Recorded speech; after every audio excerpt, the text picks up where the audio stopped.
días a todos los asistentes. Continuamos con las jornadas de orientación y el taller que tenemos ahora es el taller de ciberseguridad y lo va a impartir Jesús Daniel Cuesta. Comentar que fue alumno del instituto en los ciclos de grado medio y superior, y como anécdota, comentar que ya hace mucho tiempo, pues bueno, a los alumnos le comentamos que se preparaban algunas charlas y él en su día nos dejó impresionados con el Linux y tanto la seguridad como la inseguridad de los sistemas. Posteriormente, pues bueno, él ha continuado su trayectoria, yo también, y hemos coincidido en algunas ocasiones. Y siempre comentaba su pasión por el tema de la seguridad, es decir, algo que cuando se empezaba a hablar de sistemas seguros, él creo que ya llevaba algo de adelanto sobre el resto. El tiempo ha ido pasando y bueno, actualmente es pentester de Ingenia y está en el tema de ciberseguridad. Entonces, bueno, sin más dilación, lo dejo que nos dé este taller, que seguro que será apasionante. Y en función de la dinámica o cómo se va a desarrollar, comentar que inicialmente las preguntas las vamos a dejar para el final. Para no romper un poco la dinámica del taller, él tiene que preparar varias cuestiones, tiene presentaciones. Entonces, para no interrumpir mucho, lo que vamos a dejar al final es un turno de preguntas y respuestas. ¿Te parece, Jesús? Vale, perfecto. Bueno, pues por aquí, por el chat, voy tomando yo notas de las preguntas. El que las quiera ir haciendo, las anotaré. Y sin más, pues Jesús, es todo tuyo, ¿vale? Muchísimas gracias. Perfecto. Y Gracias a ti. venga, un saludo. Saludos.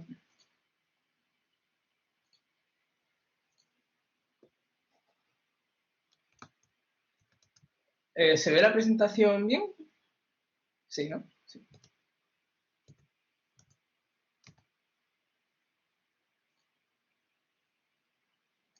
Sí, Jesús, se ve la presentación. No sé si se está viendo a pantalla completa o se está viendo el PowerPoint. No, se está viendo el PowerPoint, Jesús. Vale. Voy a...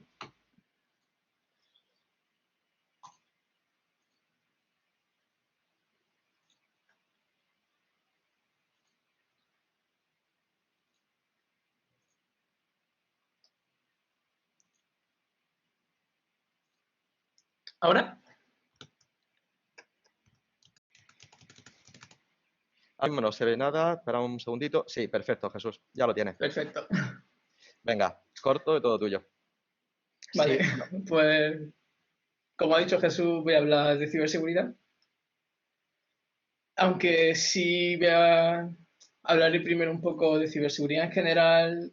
Me gustaría... Al principio quería hacer esto un poco más práctico, pero al final lo que voy a hacer es más una charla sobre las posibilidades laborales que hay en la ciberseguridad, sobre las posibilidades de futuro que quien tenga esa curiosidad puede tener, y quien esté en la situación como yo, que cuando estudiaba yo tenía esa inquietud por la ciberseguridad y al final yo quería tirar por ahí las posibilidades que hay de tomar ese camino.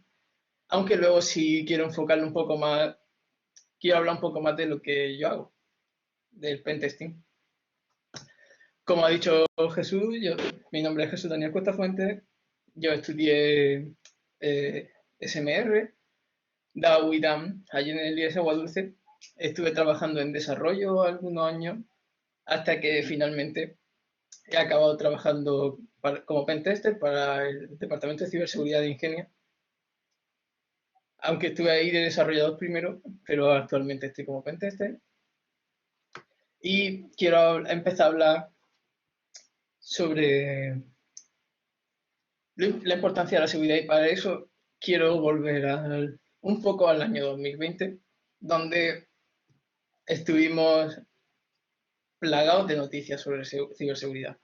Campañas de phishing contra hospitales por el tema de la pandemia, campañas de phishing contra agencias tributarias, intentos de robo de cibercrimen y robo a investigaciones contra por la vacuna contra el COVID. Fallos de seguridad que en lugar de reportarse se publicaron los exploits, que al final es un pequeño script o porción de código que explota una vulnerabilidad que puede tomar ventaja de un fallo de seguridad. Y hubo uno en 2020 que fue bastante gordo y se publicó directamente el exploit para la VPN que usan muchas empresas para el teletrabajo y tal, que es Fortinet. Y bueno, en general hemos tenido el último año ha sido bastante movidito con SolarWinds, también un montón de empresas que han sido víctimas tanto de phishing como de malware, puertas traseras. Con todo el tema de la pandemia ha ido creciendo más y más el crimen. Cada vez los atacantes también parece ser que ha habido más tiempo libre por los dos lados, porque ha aumentado el cibercrimen bastante. Y de hecho eso nos lleva un poco a una frase que dijo una vez el director del FBI, que es, hay dos tipos de compañías, las que han sido hackeadas y las que lo van a ser. Y dentro de la primera se podría decir que hay otros dos tipos, las que saben que han sido hackeadas y las que todavía no lo saben. Y luego hay otro subtipo que básicamente la ciberseguridad que tienen implementada es esto, que no tienen, no tienen como prioridad la ciberseguridad. Por eso cada día es más importante los equipos de ciberseguridad. Cada vez más empresas están buscando expertos en ciberseguridad, más empresas están montando sus propios equipos de ciberseguridad y cada vez más empresas también buscan servicios de terceros de ciberseguridad. Por tanto, aunque el cibercrimen crece, el trabajo en ciberseguridad y por suerte los expertos en ciberseguridad también están creciendo y cada vez hay más, tanto del lado bueno como del malo, por desgracia. En un equipo de ciberseguridad hay bastantes opciones, porque al final hay mucho trabajo que hacer en un equipo de ciberseguridad. Por ejemplo, tenemos el departamento de forense que se dedican a intentar rastrear todas las trazas de un ataque, ver cómo ha podido suceder, encontrar también el origen del ataque. Digamos que al final como un análisis forense que hacen un detective en un crimen, pero llevado a la informática. Intentar conseguir trazas, huellas de qué ha podido pasar en ese sistema, cómo han podido entrar en esa red, intentar conseguir trazas del atacante. Luego también tenemos, por ejemplo, el analista de seguridad que se dedica a monitorear y ver todo el tráfico de redes, ves que no haya actividad anómala, que no haya actividad rara. También la ciberinteligencia, que para algunos puede ser muy interesante y curioso, ya que, por ejemplo, las redes sociales juegan un factor muy importante, ya que usa información pública y buscarla. Por ejemplo, a la hora de hacer una investigación sobre un atacante, sobre un posible sospechoso o incluso sobre un cliente a la hora de hacer una auditoría e intentar recopilar información, se utiliza mucho la ciberinteligencia. El departamento de inteligencia normalmente intenta buscar toda la información posible, ya sea tanto en la deep web como en la web normal. Se intenta buscar toda la información posible y, por ejemplo, las redes sociales juegan un papel muy importante en esa búsqueda. En general, hay muchos puestos de ciberseguridad, hay muchas opciones que tenéis. Y también voy a hablar ahora un poco más de la parte mía, que es la seguridad ofensiva. Muchas veces a mí me preguntan que cómo me pagan por atacar a empresas, por hacer ejercicios de phishing a clientes, etcétera. Y es que tiene un papel muy importante. Al final, muchas empresas necesitan tener una auditoría antes de, muchas veces es después de haber sufrido un ataque, para ver cómo pudo ser, qué vías de entrada pueden tener. Y otras veces para prevenirlo, para prevenir un ataque.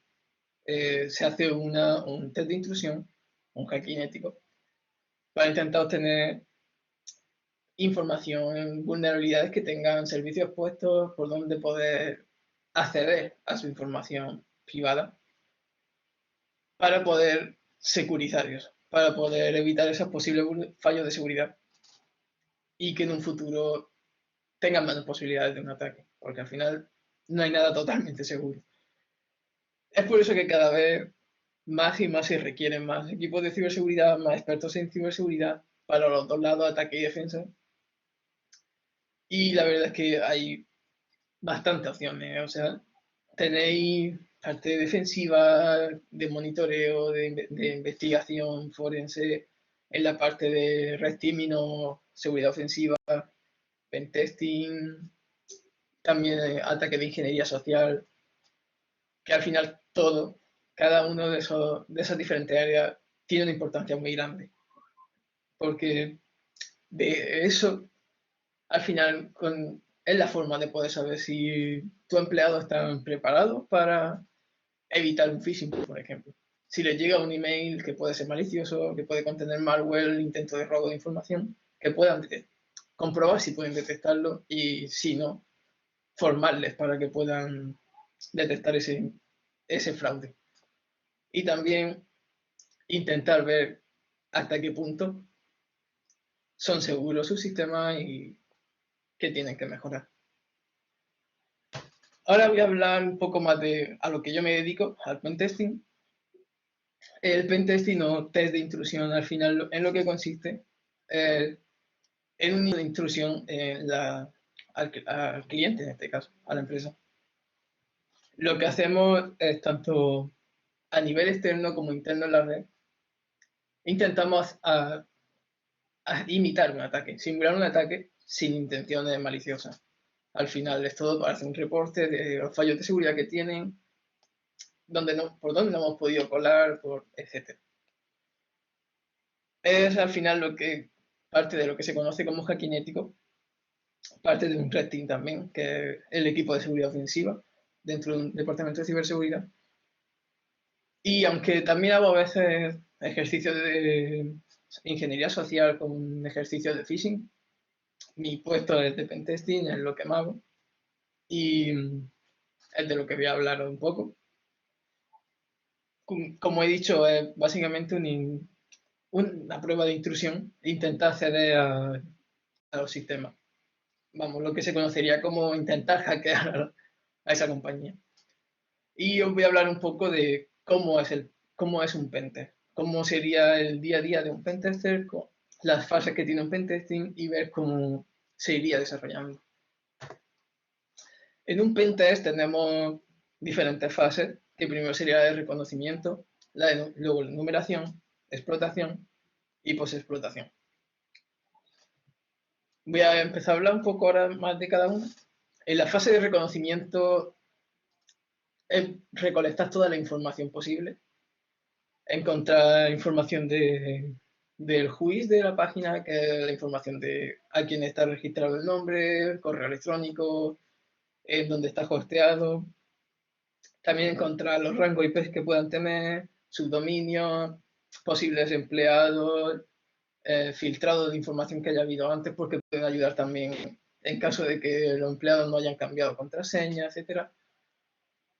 Servicios que estén utilizando, toda la información posible que se pueda obtener, porque eso luego ayudará en fases que vienen más adelante. Aquí muestro, por ejemplo, un ejemplo de un juiz, por ejemplo, usando Shodan para comprobar los servicios que tienen, los puertos, una búsqueda de su dominio y comprobando también en una misma dirección IP qué hay corriendo, qué website, qué subdominio puede haber en esa IP. Aquí vemos también un poco búsqueda de posibles emails, también un escaneo de puertos manual, que esa captura es parte de una demo que luego veremos. Y luego hay herramientas también que te hacen el trabajo más sencillo, aunque al final más busques mejor, sí que es mejor hacerlo también por tu propia cuenta. Hay herramientas que con un par de clics te dan toda la información. En plan, aquí tenemos correo electrónico, DNS, URL, los servicios de mail, dirección IP, hosting, información del proveedor de hosting, nos saca un poco de todo. Ahora iríamos a la fase de numeración, que posiblemente es la más importante de todo un pentest, porque esta fase puede darte muchas opciones a una intrusión exitosa. Posiblemente también es la parte que más trabajo conlleve, porque aquí ya tienes que intentar buscar todo, en cada subdominio, en cada web que te hayan dado, tienes que intentar buscar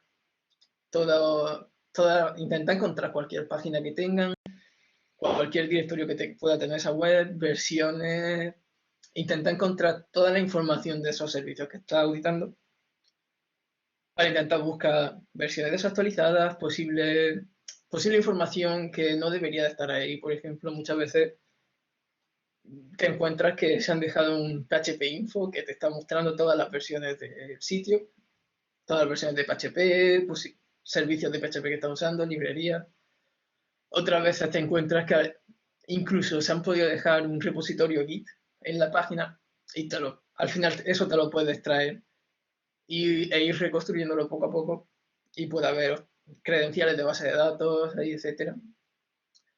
Así que es una de las partes que más labor llevan, que más tiempo puede llevar también porque tienes que intentar rebuscarlo todo. Incluso posible código fuente de la página, por eso en esta parte también es muy importante tener conocimientos de web, por ejemplo, porque al final eso te puede ayudar mucho a entender bien el código que estés mirando. Por ejemplo, hace no mucho, un compañero, estábamos en una auditoría y vimos una aplicación web que era de tercero.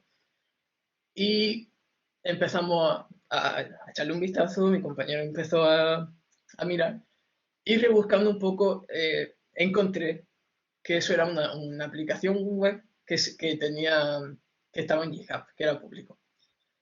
Así que me puse a analizar el código y en la subida de ficheros vi que estaban controlando el main type, pero que podría haber algunas vías de evasión de eso. Así que se lo comenté, estuvimos echándole un vistazo y un par de pruebas que hicimos. Por ejemplo, podemos subir se supone que la página solamente limita a subir imágenes y leyendo el código pudimos manipular una imagen para subir un fichero PHP ejecutando código. Lo cual, si te permite ejecutar código, te puede dar acceso a la máquina y tomar el control de ella. Así que en esta fase, por ejemplo, y en general, los conocimientos que tengas de código te van a venir bien. Además, siempre te va a encontrar código diferente porque va a auditar diferentes tipos de web, diferentes aplicaciones y es muy importante sobre todo eso, que aquí cualquier cosa se mira al detalle, que todo se vea con mucho cuidado, mucho tiempo, porque ya digo, muchas veces dejan hasta información, muchas veces a lo mejor ponen una carpeta a la que no tiene acceso, pero de repente si das con el nombre de un archivo dentro de la carpeta sí te deja ver el archivo.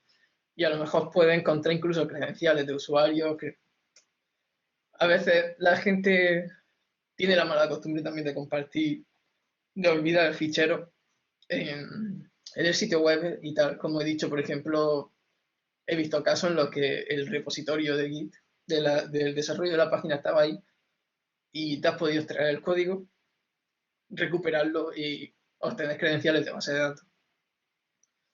Aquí, por ejemplo, tenemos un ejemplo de enumeración de directorio en una web.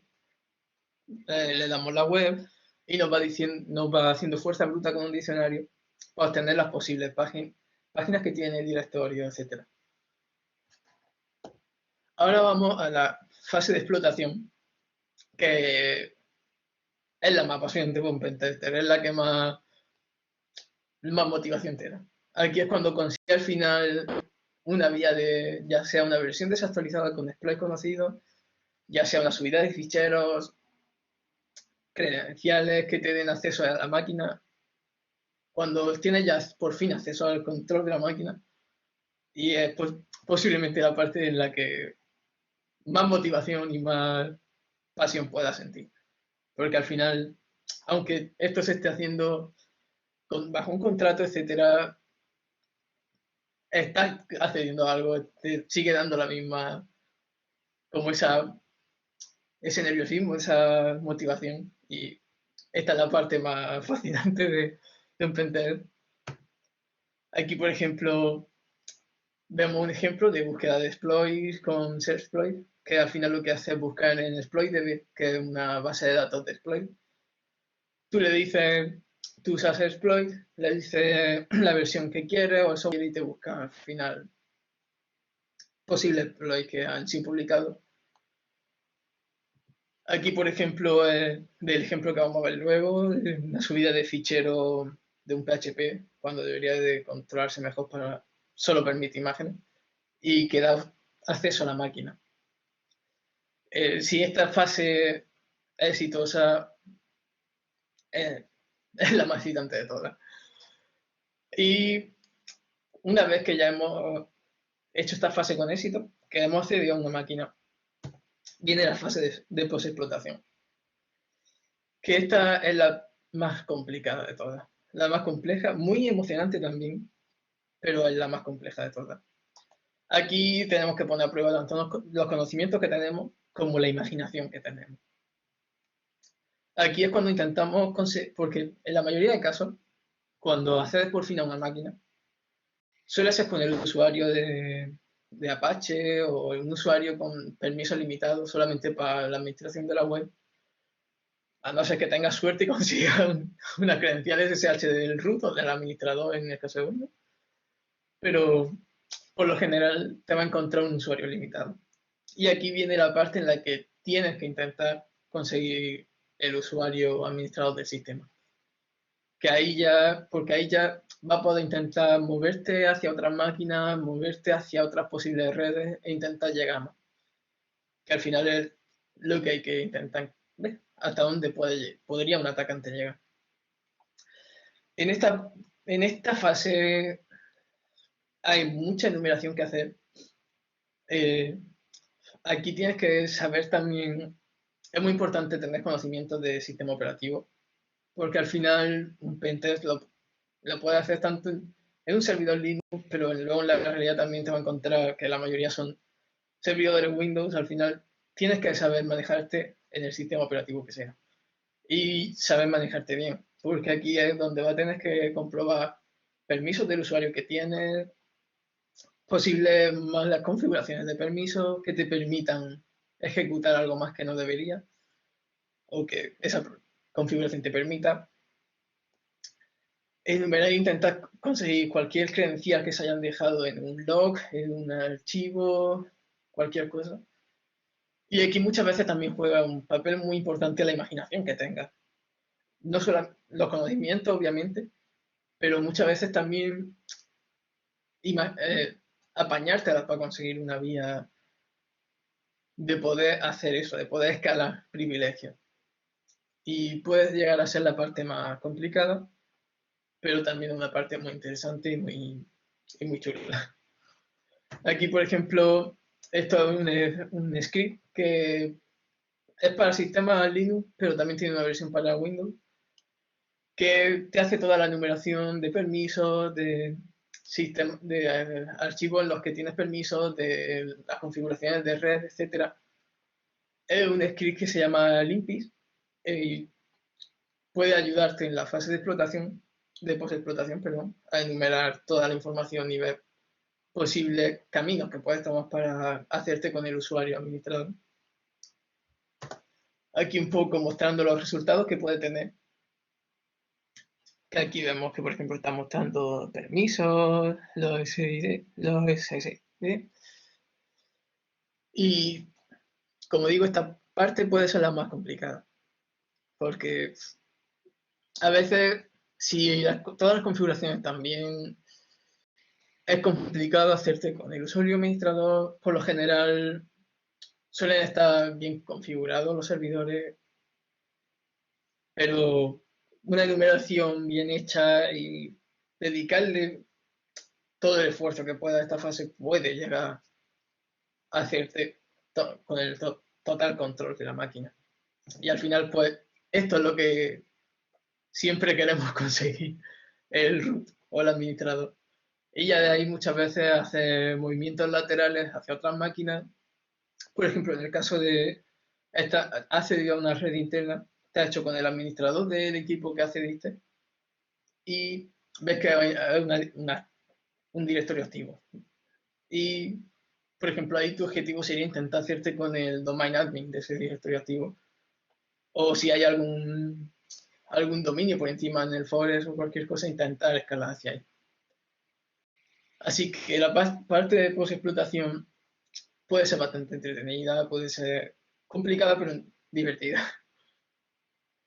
Y ahora sí vamos a ver una demo y vamos a ver cómo sería Voy a poner un ejemplo sencillo de conseguir acceso como administrador a una web por un ataque de SQL Injection y una vez dentro obtener una shell reversa, o sea, obtener ejecución remota en el servidor por un mal control de subida de archivo. Va a ser un vídeo porque lo grabé para evitar posibles problemas. De hecho, tuve uno con Hashcat porque estaba usando una máquina virtual y Hashcat tira de driver gráficos, así que hubo un problema ahí, muy obvio. Así que vamos a ello. Si se verá bien. Eh, Jesús, ¿Sí? a ver, vamos a hacer la prueba, si se ve o no se ve. ¿Se ve? Sí, puedes escribir. Sí. ¿Qué vas a escribir o...? Es un vídeo. Ah, es un vídeo. Vale, sí. Si acaso amplía un poquito la imagen, un poquito más. No sé cómo hacerlo. En la parte superior. Ahí. Perfecto. Vale. Es que luego sí me muevo ya por más ventanas y tal, así que... Vale. Pero bueno, en principio, aquí lo que primero veo que haya comunicación con esa máquina y ahora lo que hago con Nmap es intentar buscar los puertos abiertos que tiene esa máquina. Perdona, Esto sería Jesús. la... ¿Sí? Ah, ya, perfecto, sí. Vale. No, continúa. Lo voy a poner a tamaño original porque luego sí empiezo a abrir webs y tal. Aquí esto lo que sería al principio, le doy a play mejor. Aquí al principio sería un poco sería la versión corta de la fase de reconocimiento, porque en verdad una fase de reconocimiento suele llevar más. También porque suele ser contra URLs que te dan, varias IPs, tienes que buscar información. Aquí hay un ejemplo con una máquina virtual que monté. Así que esta fase de reconocimiento va a ser ver los servicios que tiene corriendo y poco más. Ahí vemos que se ejecuta Nmap con los parámetros SV, sería para hacer un escaneo de puertos y comprobar versiones. Puede llegar a ser un poquitillo intrusivos porque al final intenta obtener un banner de versión y tal, porque eso luego al final te va a ayudar. Esto sería una mezcla más de reconocimiento y enumeración, porque al final estoy también intentando obtener versiones. Las versiones al final te pueden llevar a ver que hay una versión desactualizada, que hay un exploit conocido para esa versión y que puedes aprovecharte de ello. El parámetro SC lo que hace es correr Nmap, tiene por defecto algunos scripts que intentan buscar ya vulnerabilidades conocidas. Puede llegar a ser intrusivo también, porque intenta buscar versiones, intenta buscar... Muchas veces también tiene una POC, que una POC es un exploit que no llega a explotar la vulnerabilidad. Intenta hacer el paso previo a explotarla para ver si es vulnerable. Y los scripts que contiene Nmap para comprobar si son vulnerables, suelen ser como una POC, no suelen llegar a hacer el ataque, pero pueden llegar a ser un poco intrusivos, porque intentan comprobar si esa vulnerabilidad está ahí.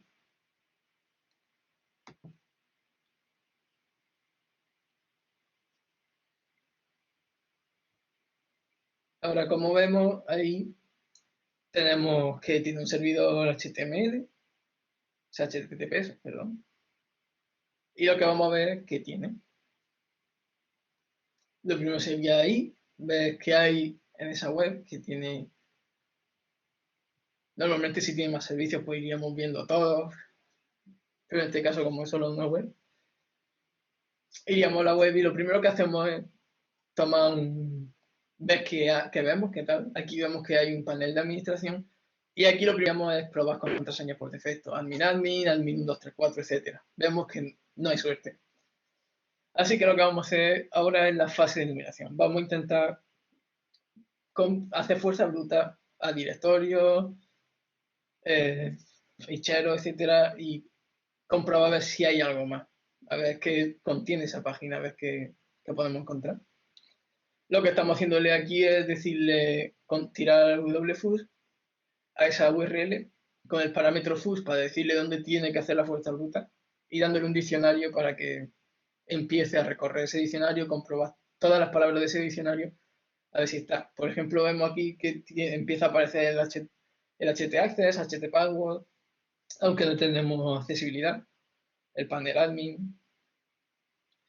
En la enumeración, como he dicho, se irían buscando también versionados, se miraría cada parte de la web, se miraría todo al detalle. Muchas veces también esta enumeración se hace un poco, si ves que, por ejemplo, la mayoría de diccionarios están con palabras inglesas, etc. Muchas veces a lo mejor también si se te ocurre algo, te haces tú un diccionario pequeñito, vas probando mano a mano, vas probando tu mano. Aquí vemos que nos ha sacado alguno, vamos a ir a por el /cat y vemos que nos da un error, que está pidiendo un parámetro que no está, que es el ID. Así que lo que vamos a hacer es probar meterle ese parámetro. Vemos que sí, que funciona y vamos a intentar, normalmente eso suele ser, esos parámetros suelen, aunque parezca mentira a día de hoy, esta vulnerabilidad se sigue encontrando a veces, que es un JSQL. El ID al final lo que hace es una consulta a la base de datos con el ID que se le pasa para obtener esos elementos que están ahí. Ahora lo que he probado a hacer aquí con la comilla es romper esa consulta SQL que se va a mandar al servidor. Y como vemos, da un error de sintaxis de SQL. La consulta, hay algo raro en la consulta. Así que vamos a hacer un order by. A ver, vamos a continuar la consulta y vemos que funciona. Vamos probando por números para ver los elementos que hay en esa tabla. Y vemos que hay 4, que cuando llegamos a 5 lanza un error porque ya no hay más. Así que vamos a jugar con eso. Le vamos a seguir la consulta haciendo un union all para que nos pueda concatenar todas las salidas y mostrarlas. Y vamos a mostrar todos los elementos. Ahora vamos a probar a reemplazar uno y a ver si nos muestra la versión. Como vemos, no lo está ejecutando, está mostrando ahí la versión, en este caso del Debian. Así que ahora vamos a probar a hacer una query al information schema para obtener las tablas que hay en esa base de datos. Y como vemos nos devuelve todas las tablas. Y aquí tenemos una que por lo general es la más llamativa, usuario. Ahora lo que vamos a hacer es comprobar la columna. Jesús, perdona. ¿Sí? Mira, vas rápido cuando escribes, se ve muy rápido y no da tiempo a ver lo que estás poniendo. Entonces, si puedes, cuando termines de escribir, para que se visualice, ¿vale? Vale. Lo voy a pasar un poquillo para atrás que se vea bien la consulta y tal.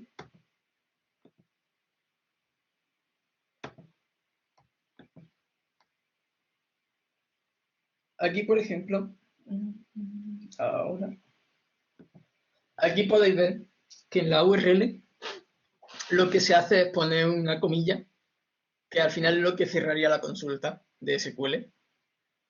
Y vemos que está lanzando una excepción, que está lanzando un error en la sintaxis de SQL, porque ya le hemos roto la consulta y cuando el servidor intenta hacerla, está rota. da error, la sintaxis no está bien.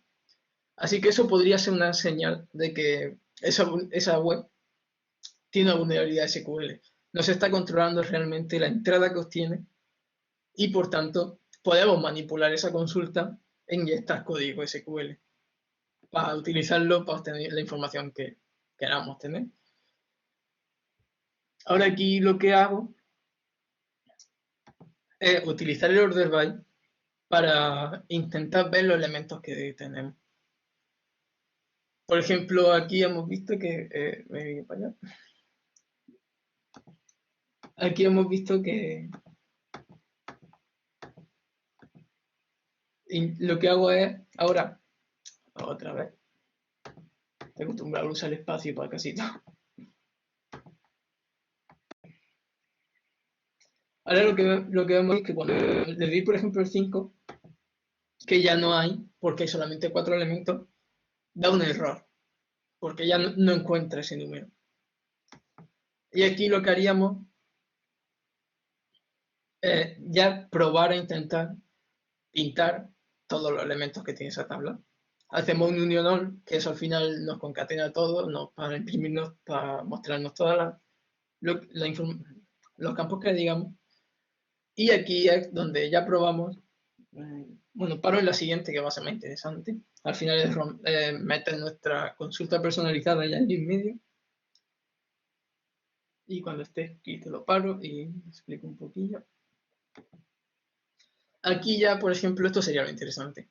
Aquí le estamos quitando, por ejemplo, el segundo elemento y diciendo, dame el campo, es un select al fin del table name del information schema, que suele tener toda la información de la base de datos, y específicamente de las tablas.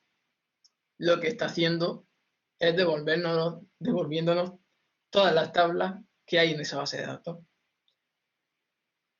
Y por lo general, a no ser que veamos alguna más interesante, por lo general, la de usuario suele ser la que más puede llamar la atención, la que más nos puede decir aquí hay algo. Así que ahora, aquí lo que se haría es hacer la misma consulta al Information Scans, pero en este caso a las columnas. Y como ya sabemos la tabla que queremos, lo que le diríamos es trae de la tabla usuario y dale con el espacio.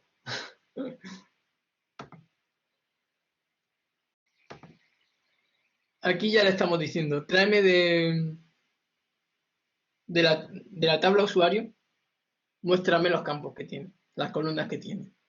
Y aquí ya nos está devolviendo que tiene el ID, login y password. Así que ya pues vemos que podemos hacer una consulta que traiga información más interesante y más sensible también. Así que lo que se haría ahora es un concat y le vamos a poner que nos muestre login, que sería el nombre de usuario. El 0x3a sería los 2 puntos en esa decimal, para que nos muestre separado por 2 puntos. Y eso lo ponemos en formato que la web lo pueda interpretar, que la URL lo interprete bien. Y aquí ya si le decimos, tráeme esta información de la tabla usuario. Y como vemos, lo que tenemos aquí es el admin, 2 puntos, y el password, que en este caso está encriptado, cifrado, en MD5. Que ya aprovecho y no guardéis nunca contraseña de MD5. De hecho, ahora lo vamos a ver. El siguiente paso sería, tenemos el administrador, el usuario, y el hash de ese usuario. El hash al final es el resultado de aplicarle un algoritmo de cifrado o encriptado a un string, ya sea, por ejemplo, en este caso, una contraseña. Lo que hace es generarnos una cadena con ese algoritmo que se le ha aplicado, en este caso MD5. Y, por ejemplo, en el caso de MD5, hay técnicas de ataque que son ataque por colisión, que a veces incluso puede sacarnos que el mismo hash puede ser generado con una string diferente. Al final hay muchas bases de datos ya con MD5 que se han se han craqueado, etcétera, y MD5 no se considera seguro a día de hoy. Y ahora lo que vamos a ver aquí es qué hacer con ese hash. Lo guardamos en un archivo para intentar ahora romperlo. Y, por ejemplo, utilizamos aquí hash identifier y le pasamos el hash para intentar, otra vez, para intentar ya ver qué tipo de hash es. Como he dicho, MD5, aquí no aparece como MD5. Y aquí lo que hago, se ha ido muy rápido, no sé por qué. Aquí. Aquí lo que hago ya es tirarle Hashcat. Como he dicho, tuve un problema porque Hashcat al final tira de driver gráfico. De hecho, cuando Hashcat craquea la contraseña, bueno, intenta romper haciendo fuerza bruta o cálculo utilizando la GPU. Porque por eso es que muchas veces para el tema de romper contraseñas, hashes, lo que se utiliza en Sly, que es una, juntando o más tarjeta gráfica. Al final, hay veces que se usan las mismas técnicas que, por ejemplo, el minado de bitcoins, etcétera. Se juntan varias tarjetas gráficas para tener más potencia y así hacer los cálculos más rápido. En este caso, como he dicho, estoy con una máquina virtual y no hay tarjeta gráfica real, por así decirlo y tal. Así que me estuvo dando problemas. No, no llegaba a hacer nada. Así que al final pensé en hacer otra cosa y así mostraros que MD5 no, a día de hoy no se debería de utilizar para nada, para guardar contraseña. O sea, olvidaos de guardar una contraseña en MD5. Lo que voy a buscar es para desencriptar MD5, voy a abrir el primer resultado que me salga en Google. Bueno, en este caso DataCode. Y el primero no es ni siquiera, yo a veces suelo utilizar otras páginas para este tema, pero voy a usar la primera que aparece. Ponemos el hash, le damos a desencriptar y ahí lo tenemos.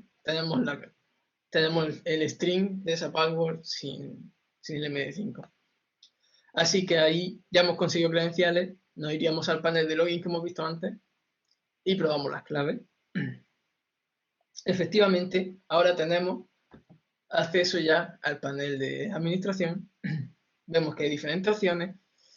Y aquí, por ejemplo, una de las cosas que primero nos llamaríamos la atención es que hay una opción aquí, que es nueva imagen. Nos está permitiendo subida de fichero. Así que ahora queremos ver si está bien controlada o no.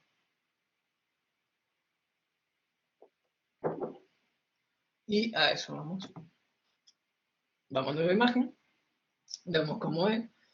Y ahora lo que voy a hacer es directamente copiarme una shell, una ejecución de comando en PHP. Un archivo PHP que te genera una shell reversa. Una shell reversa es una conexión, tú pones un socket y la escuchas en tu equipo. Y lo que hace, también para evitar, por ejemplo, algunos problemas con firewall y tal, lo que hace es que la conexión se hace realmente desde el equipo de la víctima o del objetivo. Ese equipo o ese servidor hace la conexión hacia tu equipo permitiendo que tú ejecutes código. Así que lo que voy a hacer es editar este archivo, esta shell que ya tengo ahí. Miramos la IP que tenemos. Configuramos el script de PHP.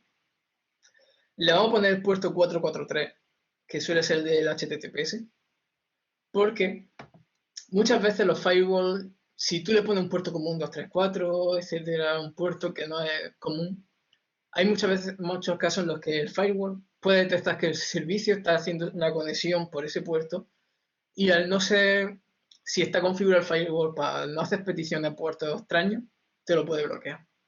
Así que, por ejemplo, en este caso, si el firewall permite conexiones con el protocolo HTTPS, nos va a dejar hacer esa conexión, porque lo va a considerar como un tráfico por un puerto común o que permite y nos va a dejar realizar esa conexión inversa.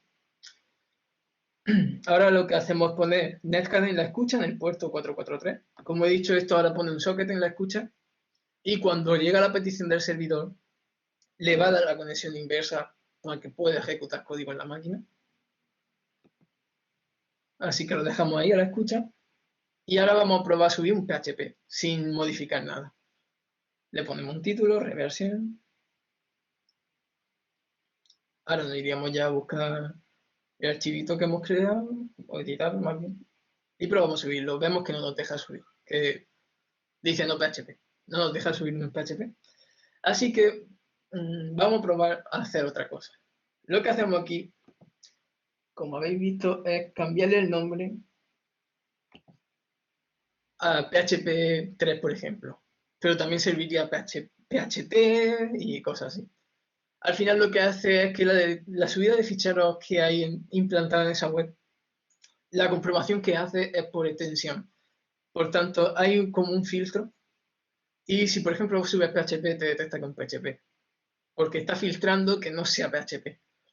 Ahora, si le cambiamos la extensión, por ejemplo, a PHP 3, PHP, no lo va a detectar. Va a detectar que es una extensión diferente a PHP y lo va a subir. Y además, explicar que, por ejemplo, si os creáis un script en PHP y lo intentáis ejecutar por consola con la extensión PHP3, os lo va a correr. Así que va a acabar corriendo ese script PHP. Lo subimos, vemos que ahora efectivamente nos deja y lo tenemos ahí. Está aquí, el archivito que hemos subido, que no es una imagen, lo hemos podido subir al final. Así que ahora, aquí hasta vemos la consulta que hace para subir el fichero. Así que ahora lo que hacemos es abrir ese fichero y efectivamente comprobamos otra vez. Comprobamos que efectivamente no da esa conexión. Tenemos aquí, podéis ver que tenemos acceso a esa, no ha abierto una sesión en ese servidor.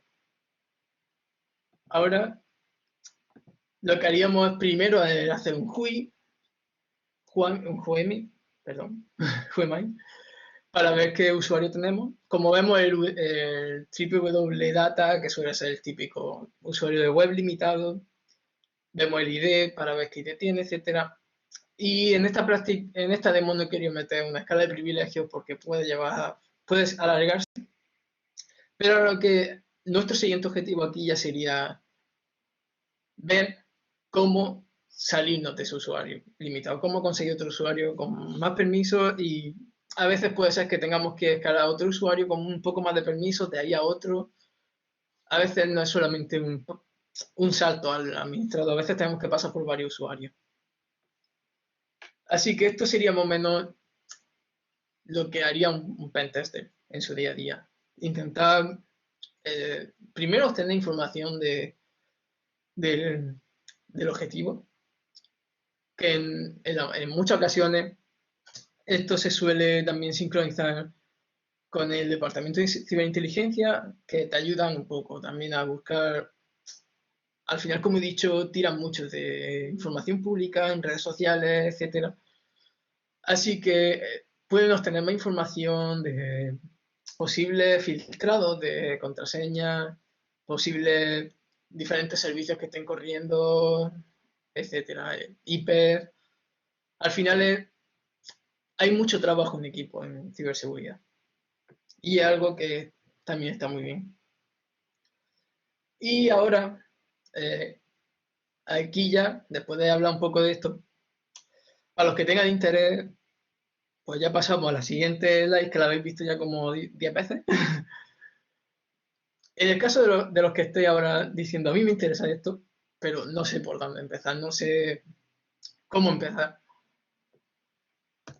Voy a hablar ya algunos consejos, hablar un poco más de qué va esto, de cómo va esto, que es lo que al final he decidido centrar un poco más la charla. Y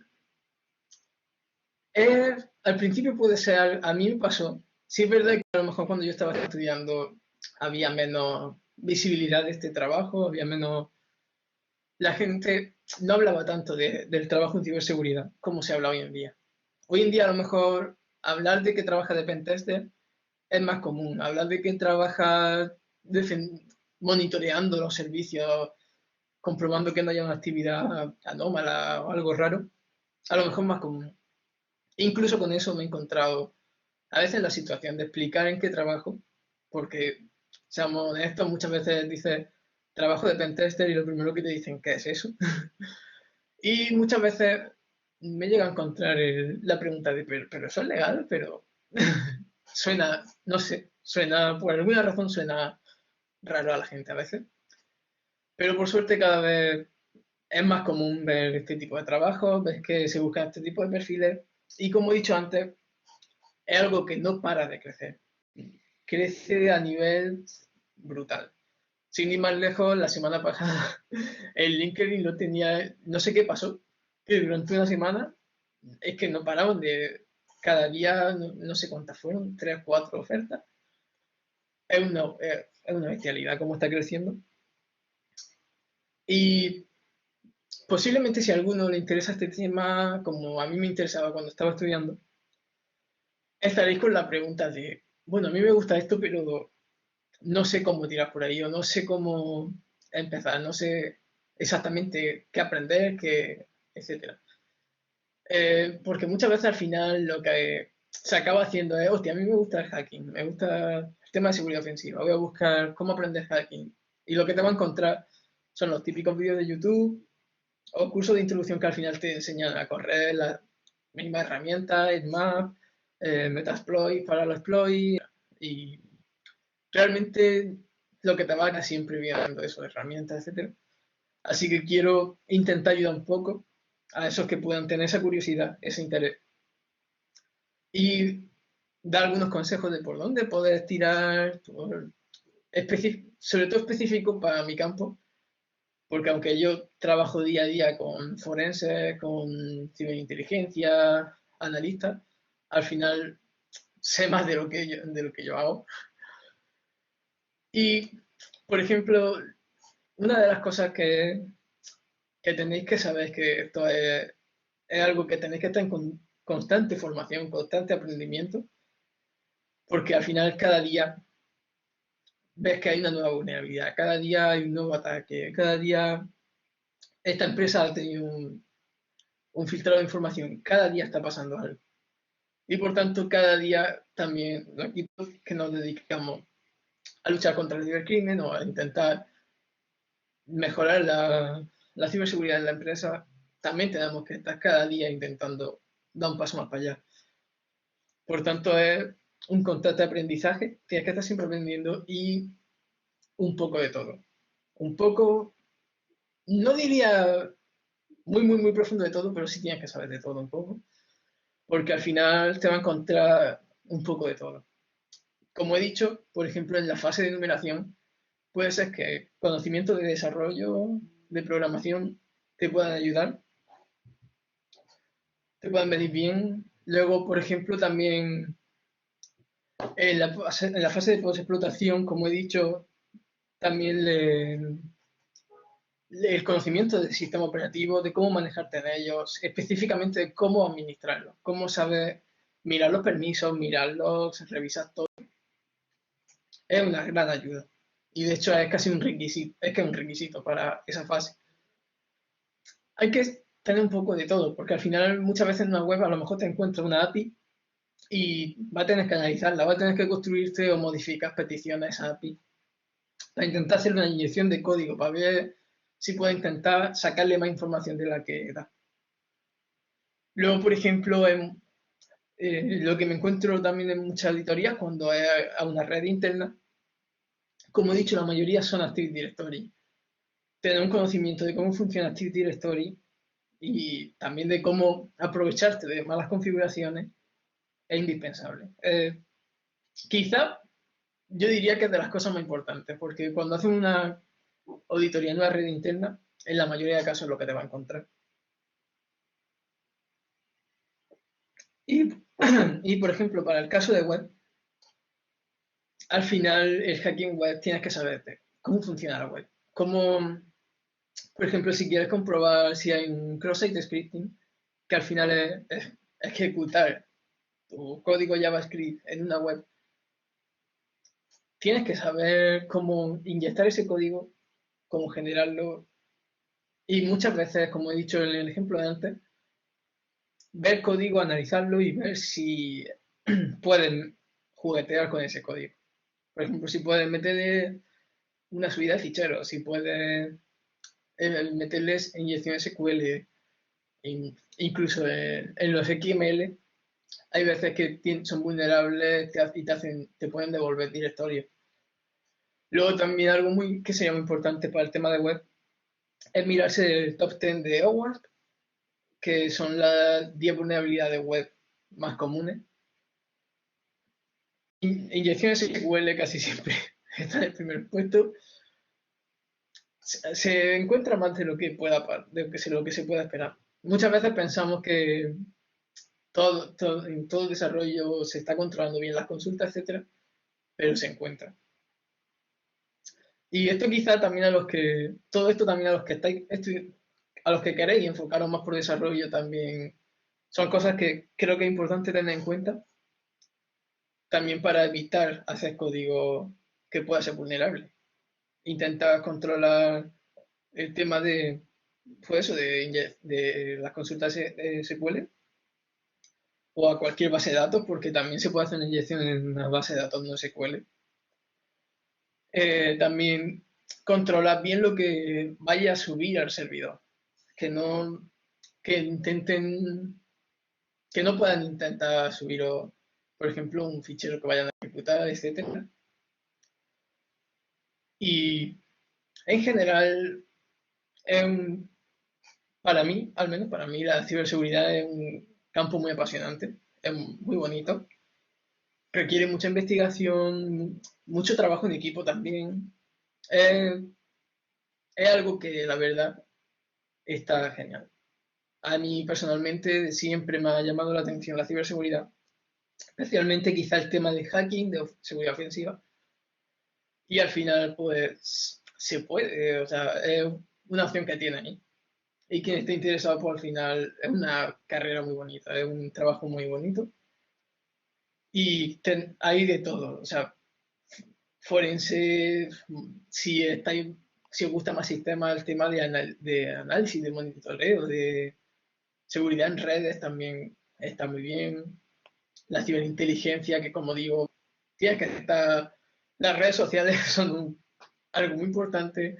Toda la información pública, también buscar como he dicho, en la Deep Web a veces también para ver qué información puede haber filtrada, etcétera.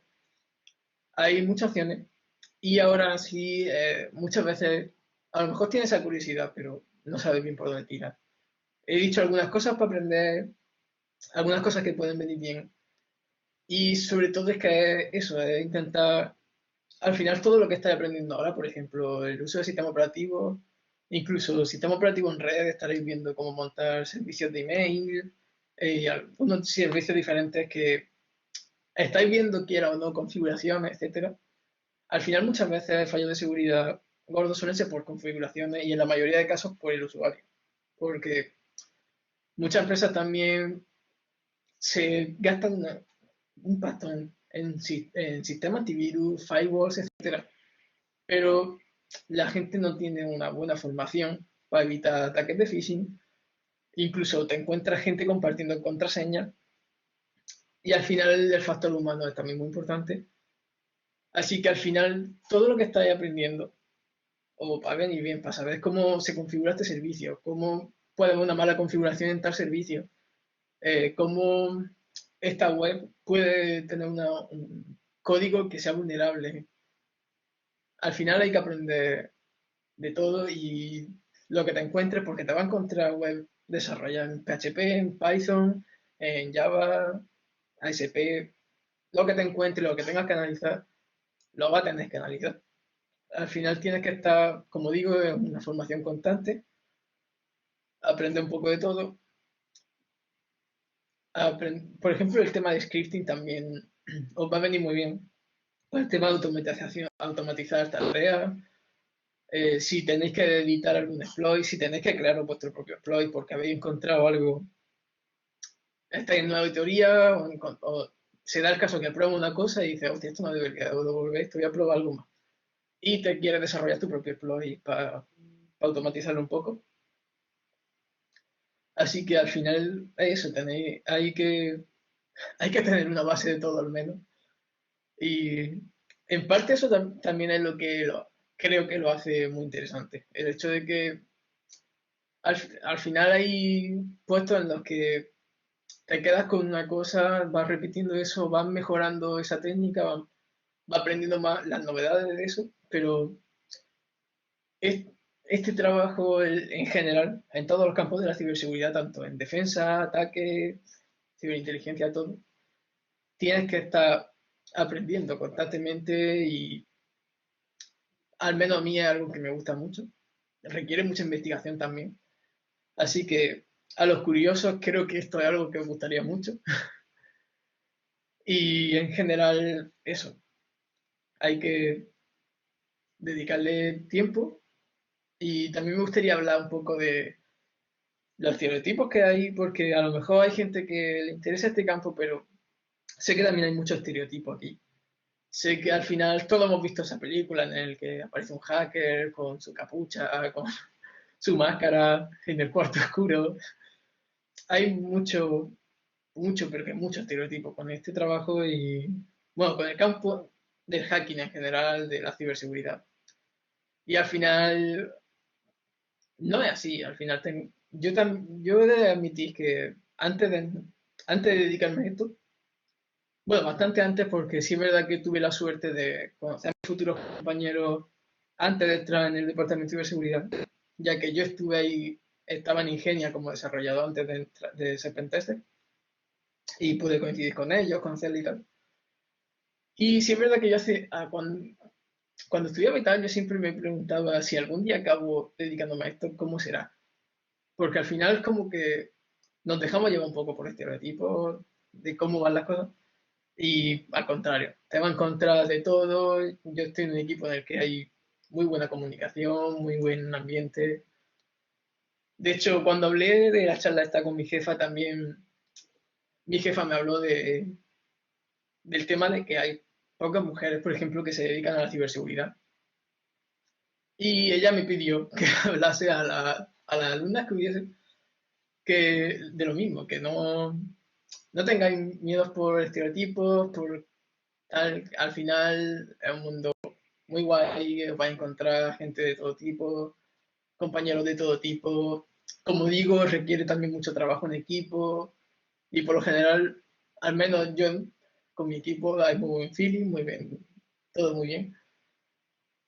Y que si os gusta o interesa esto, que le deis, que vayáis a por ello y aprender y sobre todo que no se os quite esa motivación si os gusta.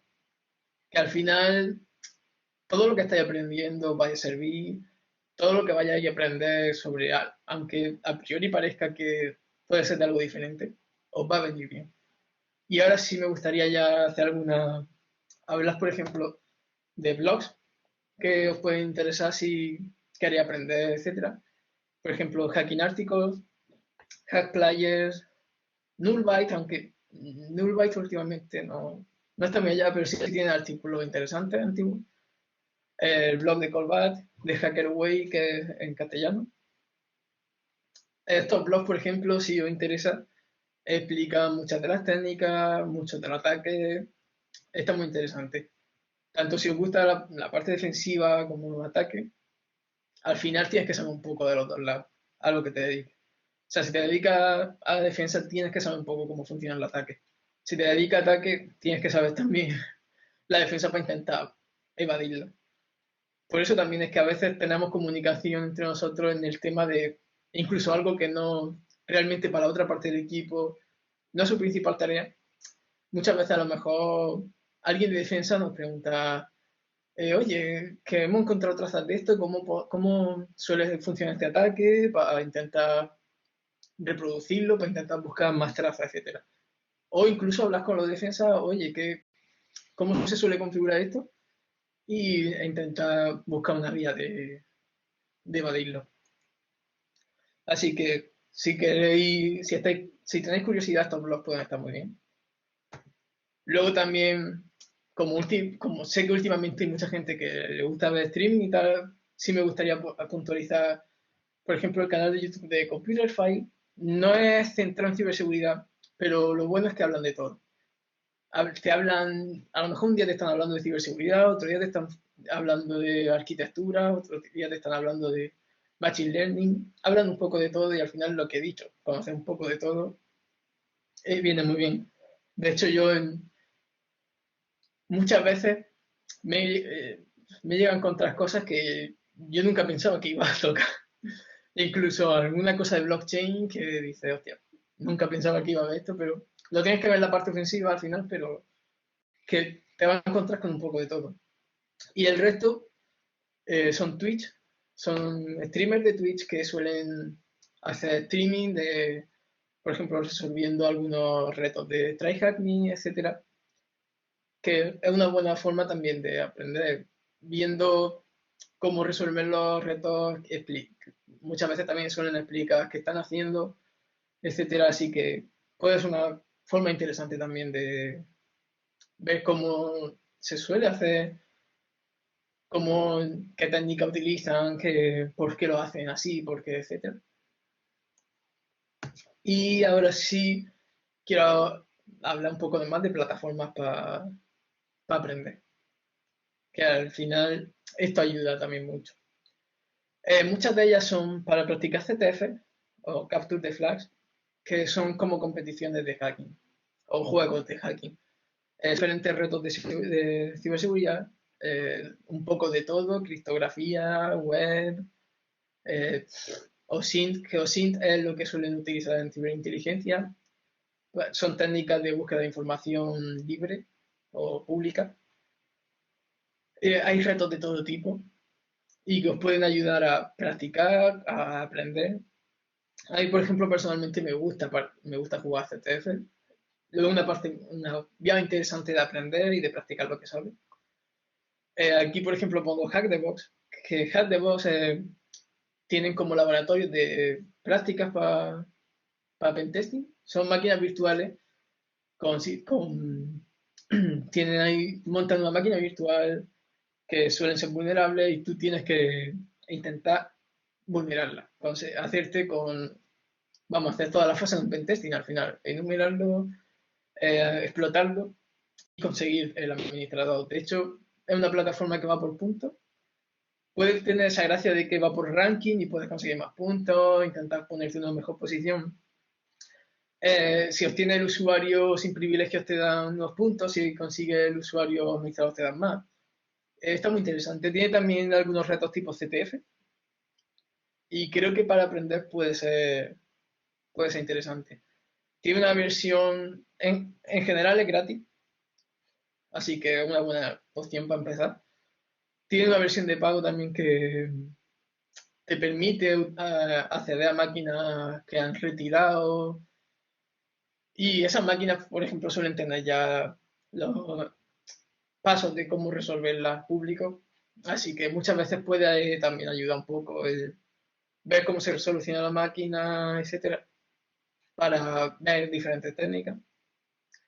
Personalmente os recomiendo, si tenéis ya cierta base, hacer las nuevas que van saliendo, son gratis y suelen ser muy entretenidos.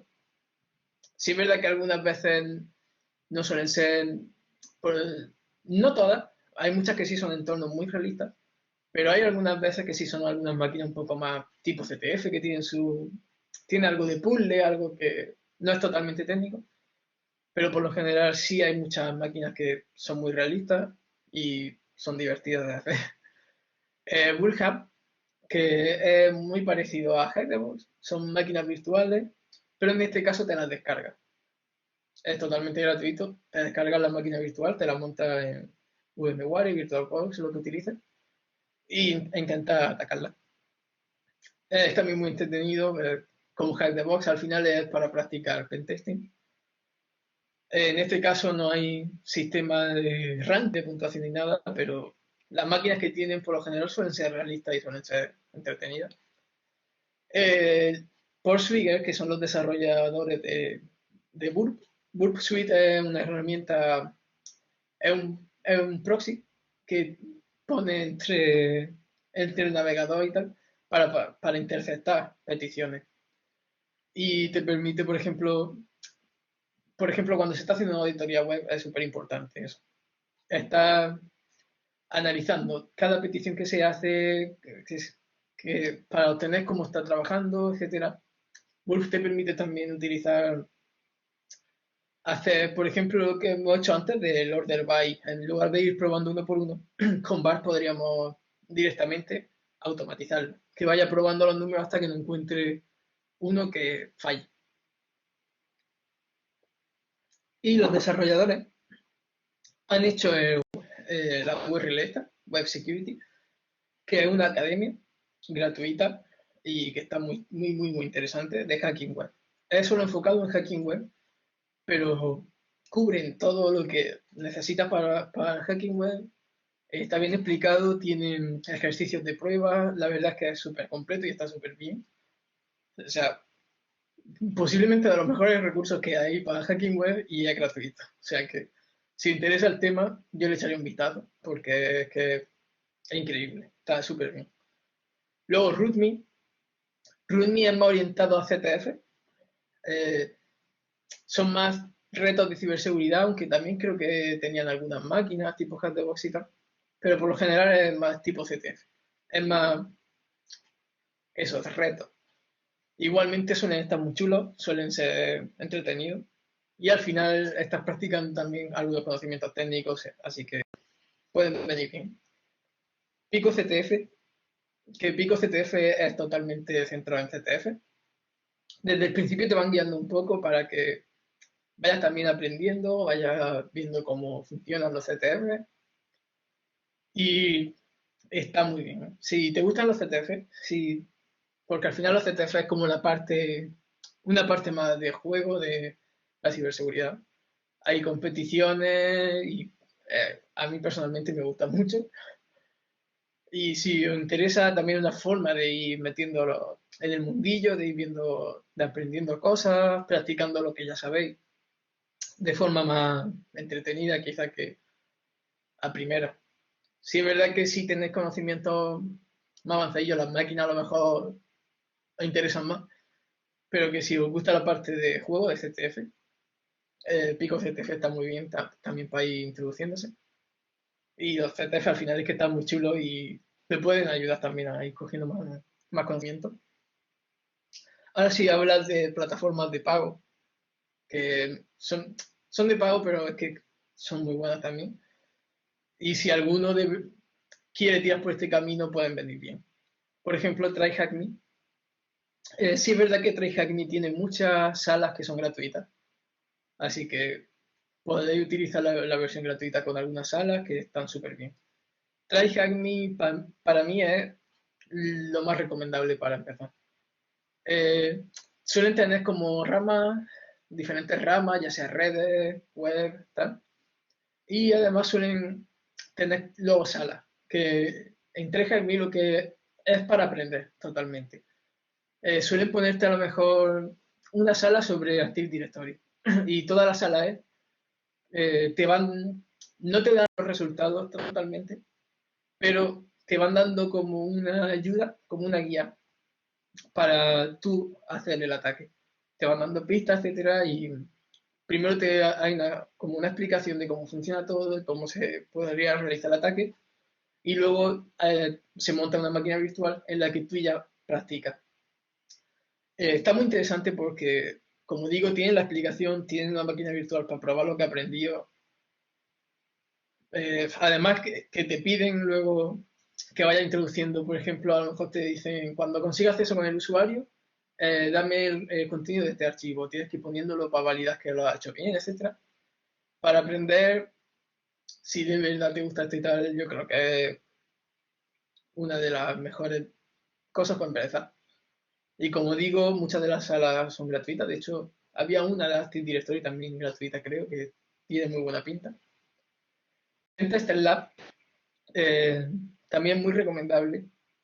Es un poco igual.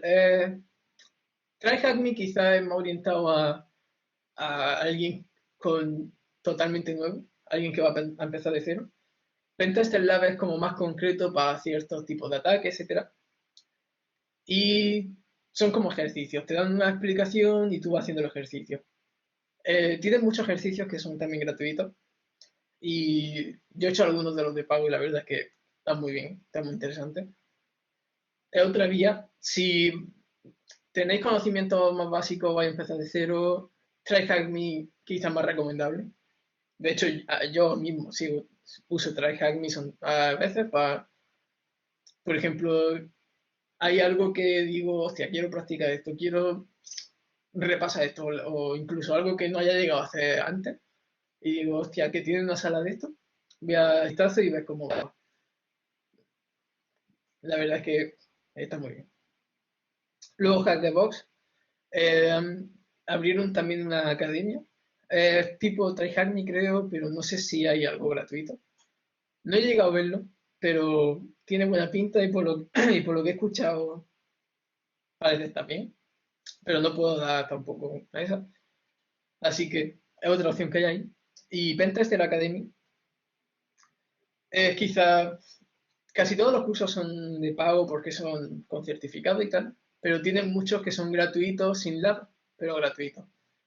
Eh, yo, por ejemplo, estoy haciendo ahora mismo uno de Active Directory y la verdad es que increíble. O sea, el contenido es súper bueno, es súper completo, está todo súper bien explicado, un montón de información. Por ejemplo, en Active Directory, la persistencia en un ataque al final es conseguir tener siempre acceso a esa máquina. Por ejemplo, que no tengas que volver a explotar esa vulnerabilidad todo el rato cada vez que quieras atacar. Es dejarte ahí como una conexión o puerta trasera que puedas seguir. Y, por ejemplo, te implican un montón de formas de persistencia en Active Directory. Por ejemplo, lo que yo estoy haciendo, estoy estudiando ahora con ellos. Y luego te explican también la defensa para todos los ataques, la verdad es que es súper completo. Y mm, muchas gracias. Y si tenéis cualquier pregunta, cualquier cosa que comentar, lo que sea, sentido libre. Espero que os haya gustado también. Bueno, Jesús, primeramente darte las gracias a ti. La verdad que ha estado muy interesante y si algo me queda claro es que hay que saber un poquito de todo. Sí, Como, es muy importante.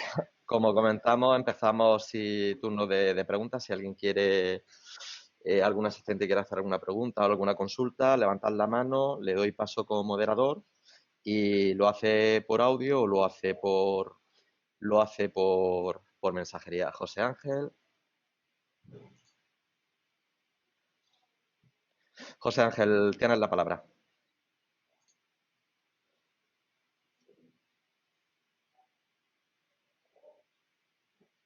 José Ángel.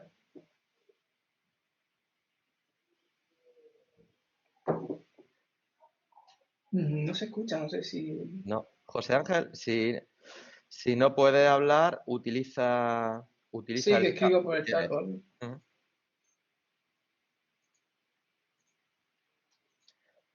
Bueno, si no, mientras está José Ángel, si quiere alguien más.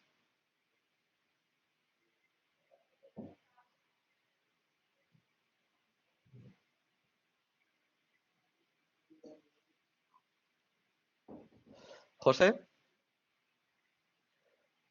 el altavoz no lo tienes activado. Aquí. Por ahí lo Ahora, he escrito. Sí, José, perfecto. Sí, ahora sí se escucha. bueno, yo ya lo había escrito, pero lo repito. Parece que todo ataque empieza con la IP y me preguntaba de si las empresas no podrían utilizar tecnologías parecidas a la red profunda, ¿no? Donde la IP no aparece, bueno, que no podrías realizar ese tipo de ataques, ¿no? Al final, sí es verdad que muchos ataques también se hacen por... Sí, sí, la IP suele ser una base para buscar servicios, etcétera. Pero al final muchos ataques también, como he dicho, pueden ser por una vulnerabilidad en la web. Y al final también, por ejemplo, poner tu empresa en la Red Store puede tener también sus consecuencias. Si, no sé si a eso a lo que te refieres. A tener, en vez de una IP en un servidor, montarte un nodo en la Red Store o algo así. Puede tener también sus consecuencias. Al final, lo importante es que montar un buen sistema de seguridad, concienciar a tus empleados de cómo tienen que actuar, de cómo evitar también ciertos problemas. Por eso es importante también todos los ejercicios estos que se hacen de ingeniería social, etcétera, a la empresa. Porque al final es comprobar cómo sus empleados están concienciados sobre un ataque de phishing, que si los detectan y ver qué porcentaje de sus empleados pueden ser víctimas. Como he dicho muchas veces, la mayor vía de entrada es por el usuario, que no cambien contraseñas que han podido ser filtradas, que sean víctimas de un ataque de phishing, que sí es verdad que luego te encuentras, al final siempre acaba encontrando una vía de entrada atacando al sitio en sí, pero al final casi puede ser más riesgoso tener tu servicio en la Red Store que realmente y enfocarte en poner unos buenos sistemas de seguridad, conciencia a tu empleado. Y al final en eso consiste todo lo que hacemos los equipos de ciberseguridad, en intentar ayudar a esa empresa a que puedan tener unos sistemas de seguridad bien configurados, que tengan todo bien configurado, actualizado y evitar esos problemas. Al final, por mucho que esté tu IP pública, si está, que sí es verdad que no hay 100% seguridad, porque hay también ataques por la Red Store y fíjate que suelen estar más anónimos y aún así hay mucha gente que se dedica a hacer ataques por la Red Store, a sitios con dominios Onion y tal, que al final siempre hay una vía. Así que es mejor, al final, un usuario común no va a entrar en tu página conectándose por Tor y tal. O sea, al final conviene más mejorar la ciberseguridad, hacer pruebas para comprobar que está todo en orden, etc. Bueno, Jesús, mira, por aquí... Bueno, ¿has terminado ya? Perdona, Jesús. Sí, a no ser Hay que por, tenga algo hay más. por aquí, sí, hay por aquí otra compañera. Le doy el turno que quería hacerte una pregunta. Vale. ¿Lola? Hola, ¿se me escucha?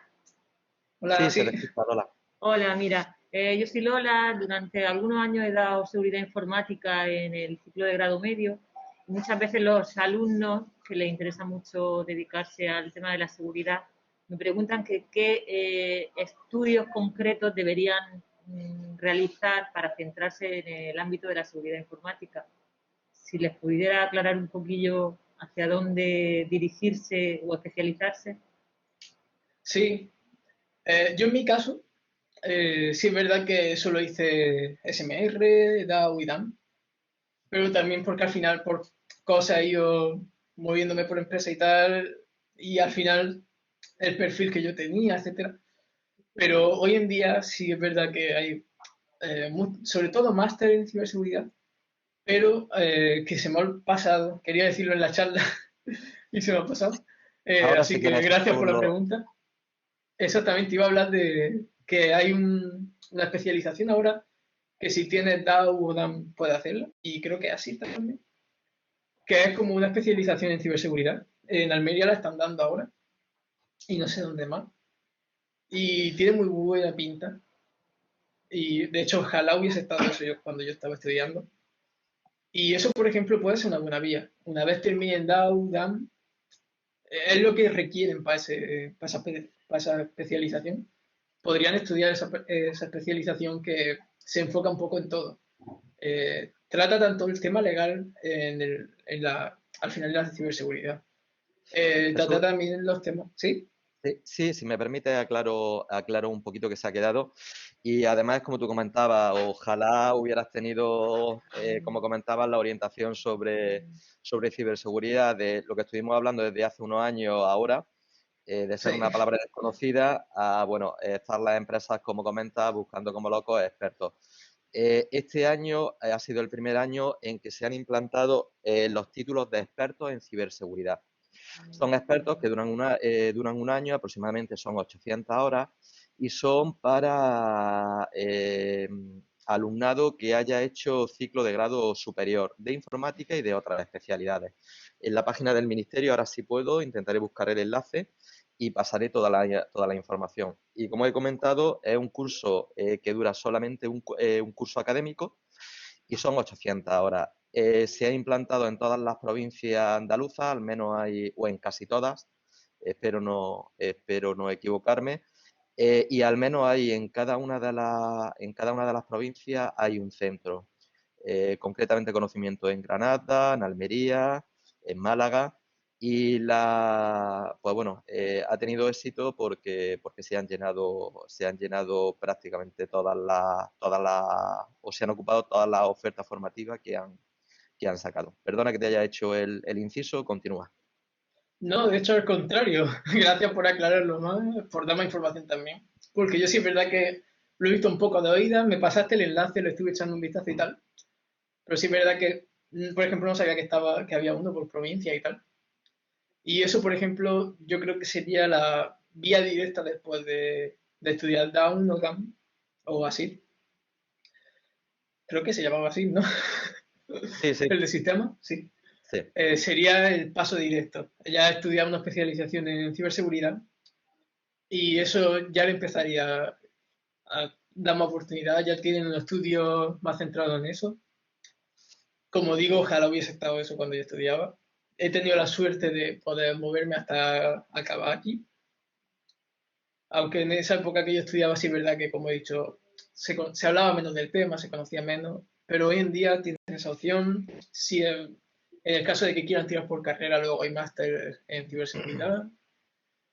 También el hecho de participar en CTF, si les gusta jugar, ponerlo en el currículum suele llamar también un poco la atención a la empresa. Si, por ejemplo, desarrollan su propia herramienta de ciberseguridad, etcétera, ponerla en su GitHub.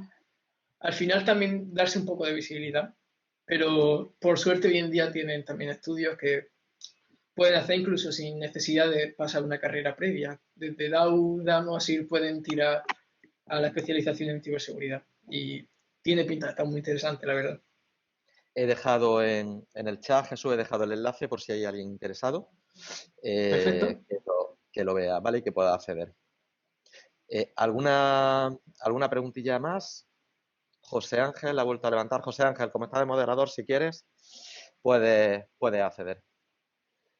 Lo mío ya es más curiosidad. Antes escuchabas que alguien había sacado un virus, Melissa, fastidiaba un montón de ordenadores, pero últimamente lo que se escucha es ciberataque desde Rusia, ciberataque desde Irán. Es que estamos en una especie de guerra del ciberataque. Es posible. Sí, es verdad que es que muchas veces hay muchos ataques que sorprendentemente eh, explotan vulnerabilidades que hay ya parches de seguridad para ellas.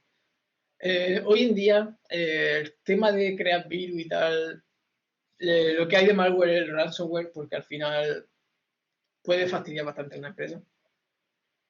Es algo que puede ser bastante gordo. Pero sí es verdad que hay muchos ataques que incluso no son dirigidos, que son ataques que se hacen para...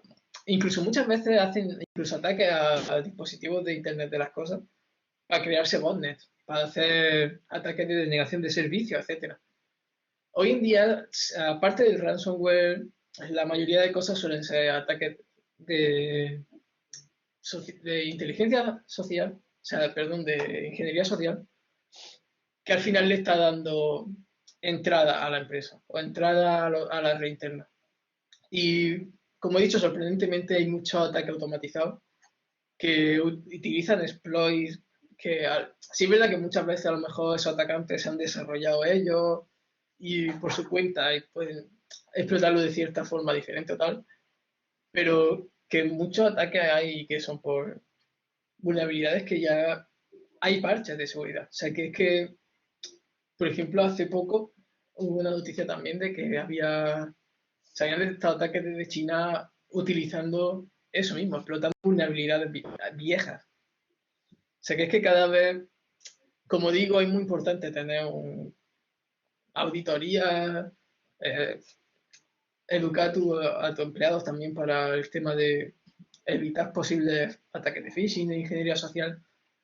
Es muy importante que todo esté bien controlado, bien estudiado también, que se compruebe cómo están las cosas. Porque al final muchas veces te puedes dejar cualquier cosita, cualquier documento con información que no debería, cualquier cosa que ya le está dando a un atacante pistas para qué hacer. Bueno, Creo que Jesús... sí, sí. me he levantado yo mismo la mano.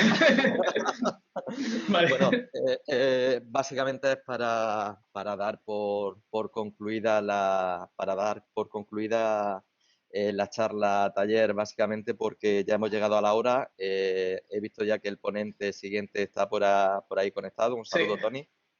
Un saludo, que Y él fue profesor mío y fue a uno de los que le di un poco la lata con... Yo me quiero dedicar a mí lo que me gusta el hacking, me gusta la ciberseguridad, yo quiero dedicarme. Y tendrán que preparar los compañeros algo, sí. Además lo hemos estado comentando de las curiosidades que tiene. Luego por privado hablas con Tonio, ya lo comentaré yo también un poquito. Pues nada, dar las gracias a todos los asistentes y Jesús, sobre todo a ti. Muchísimas gracias por habernos echado un ratito hoy por la mañana y habernos enseñado mucho más sobre la ciberseguridad y el cuidado que tenemos que tener, ¿vale? Sí. Y gracias a vosotros por invitarme. Pues venga, desconectamos y seguimos con la jornada.